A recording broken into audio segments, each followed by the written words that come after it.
pada waktu itu saya tidak di Indonesia. Saya ada di Jerman kebetulan. Jadi nggak tahu akan dilantik? Oh, itu tidak kelihatan sama sekali. Saya baru tahu begitu ya malam-malam saya tidur, belum ada berita itu. Tapi bapak saya menelpon saya di hotel. Waktu itu masih ada voicemail, jadi meninggalkan voicemail. Bapak berpesan agar kalau saya bangun langsung menyalakan TV. Saya nyalakan, saya lihat bapak saya lagi dilantik. Sebagai putra dari presiden, pada saat itu melihat Pak B.J. Habibie menangani awal-awal di tahun 98 itu, pas transisi dan ketika Presiden Soeharto menyatakan bahwa saya turun, tidak lagi mau menjabat, mundur. Nah itu apa yang ada di pikiran Anda gitu ya melihat saya? Waduh, ini kayaknya pekerjaan papa saya mendadak kayak di pertama saya harus cerita besar di sekali sini, nih. bahwasanya pada waktu itu saya tidak di Indonesia. Saya ada di Jerman kebetulan. Jadi nggak tahu akan dilantik? Oh, itu tidak kelihatan sama sekali. Saya baru tahu begitu ya malam-malam saya tidur, belum ada berita itu. Tapi bapak saya menelpon saya di hotel. Waktu itu masih ada voicemail, jadi meninggalkan voicemail. Bapak berpesan agar kalau saya bangun langsung menyalakan TV. Saya nyalakan, saya lihat bapak saya lagi dilantik. Jadi saya juga nggak tahu. Kita nggak kaget sekali, bukan kaget lagi, udah terperanjat gitu ya. Kita nggak tahu sama sekali. Terus apa yang ada di pikiran Anda pada saat itu? Ini langsung problem masyarakat bangsa atau apa yang ada? Banyak sekaligus. Itu dalam momen seperti itu kan kita tidak banyak sekali secara paralel yang kita rasakan, yang kita pikir ya. Mungkin yang pertama ya mengenai keamanan kan. Kan Jakarta tidak dalam keadaan aman, kerusuhan kan terjadi. Jadi itu satu. Yang kedua juga mengenai ya apa yang saya harus buat gitu. Saya kan di Jerman, jadi saya segera pesan tiket balik gitu ya.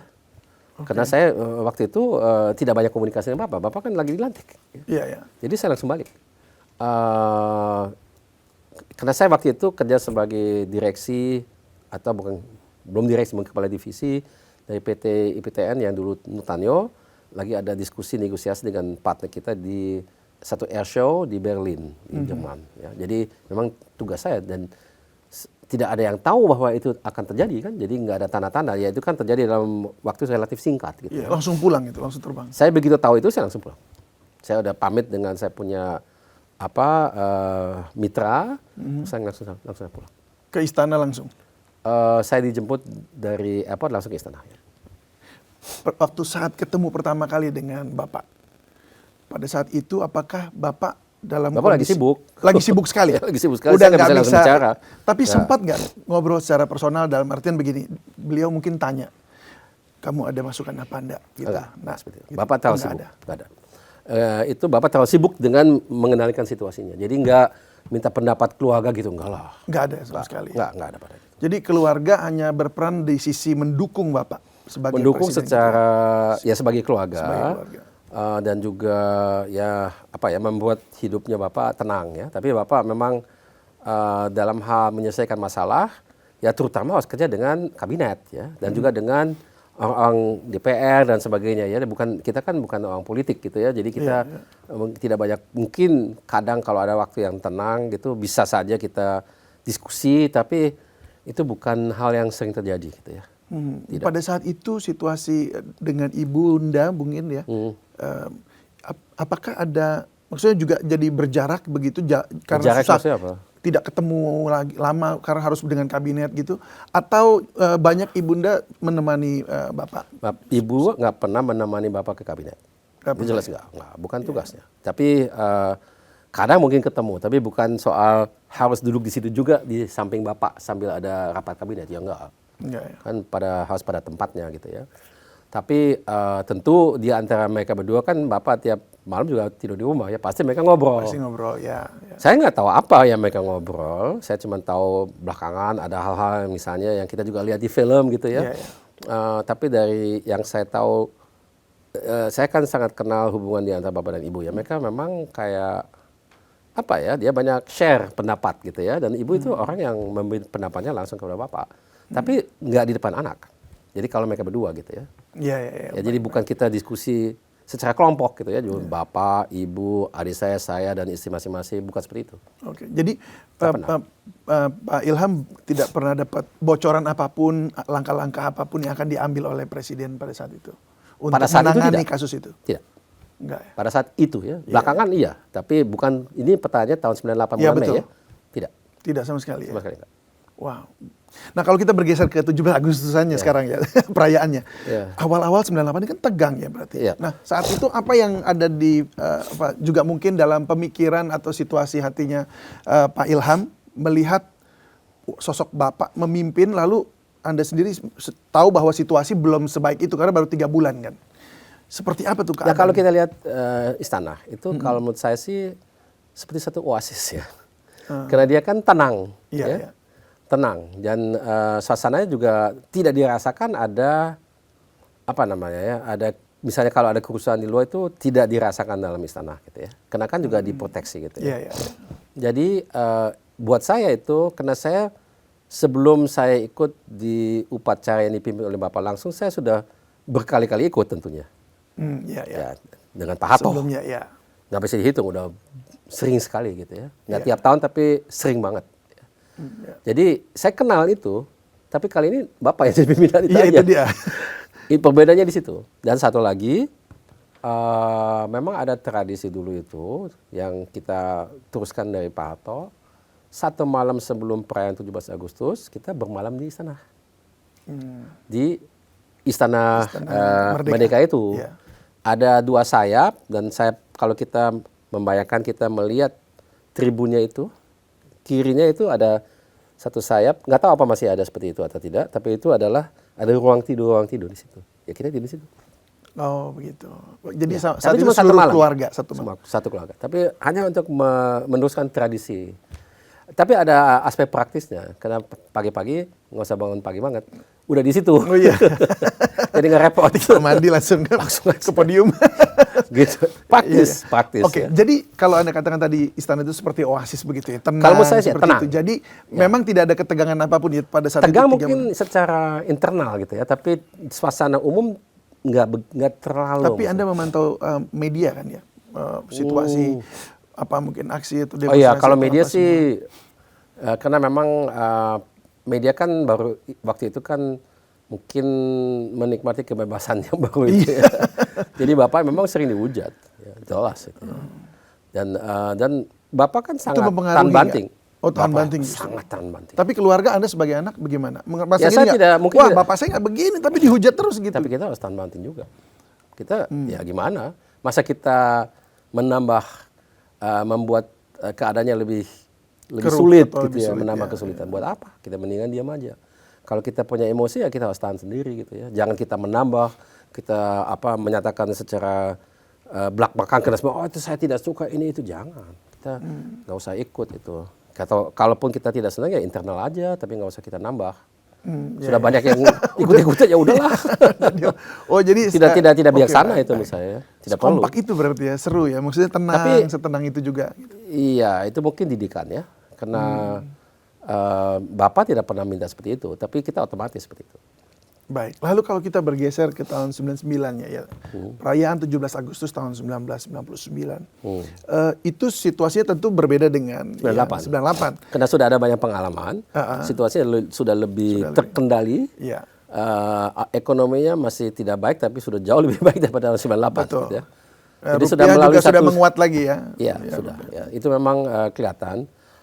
Tapi ya tetap saja ada hal-hal yang belum dilalui, ya seperti referendum, seperti sesi MPR dan lain-lain. Itu kan belum. Nah, itu dia. Bicara soal MPR, itu sempat di pidato Bapak sempat Pak Habibie ya, itu sempat ditolak MPR ya waktu pada saat itu ya. Iya, betul. Nah, itu apa perasaan mungkin dari Pak Habibie atau mungkin dari keluarga? Nah, itu kita bahas kali yang itu.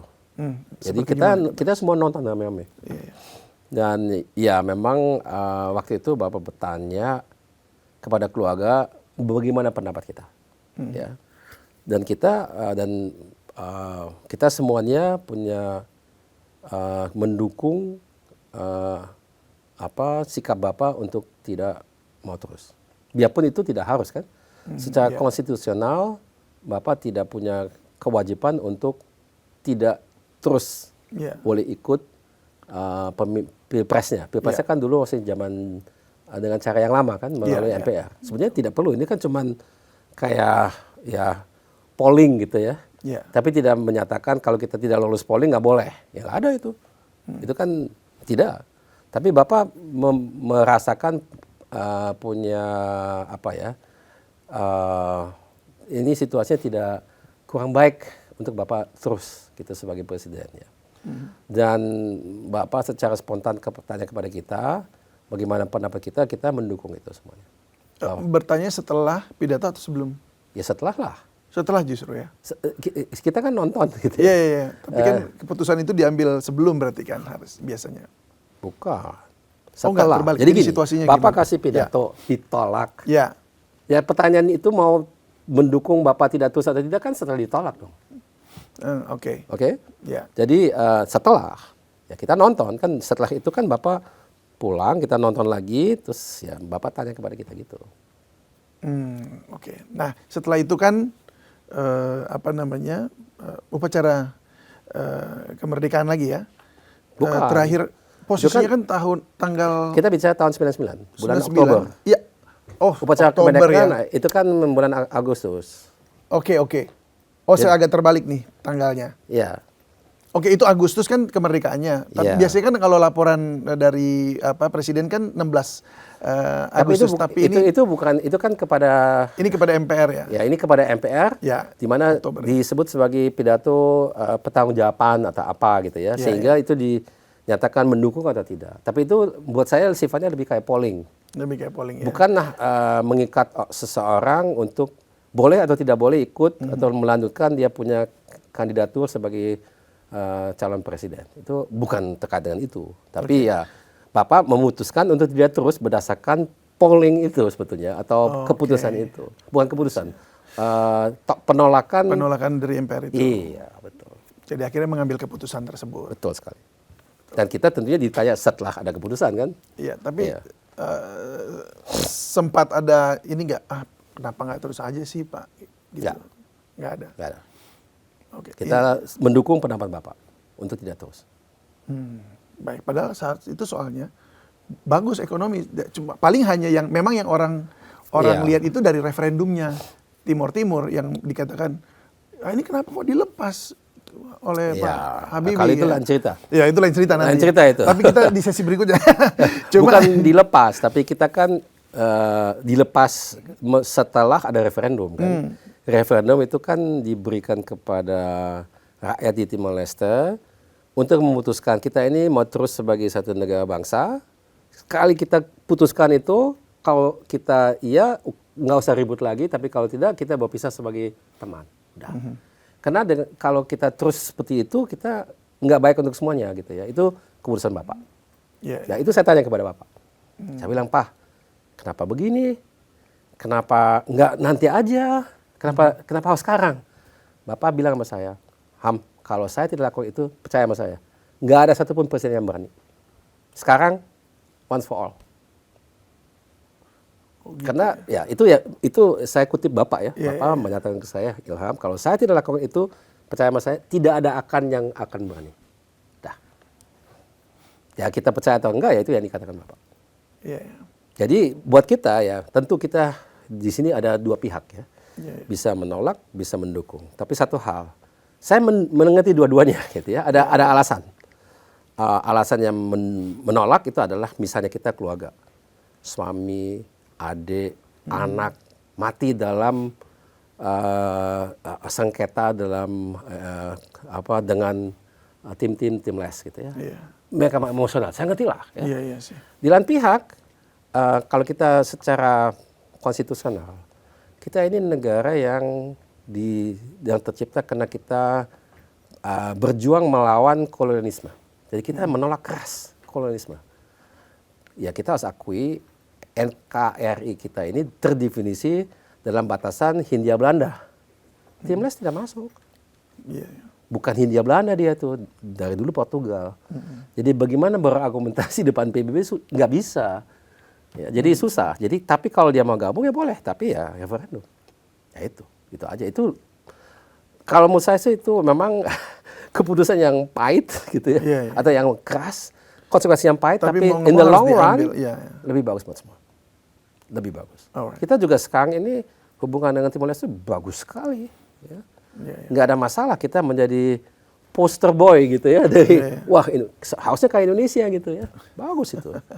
Jadi contoh, tapi mungkin katanya nggak mau terlalu banyak politik. Iya benar, jadi makanya nanti kita bahasnya di lain kesempatan. Nggak apa-apa. Kalau yang ini, Nggak apa-apa.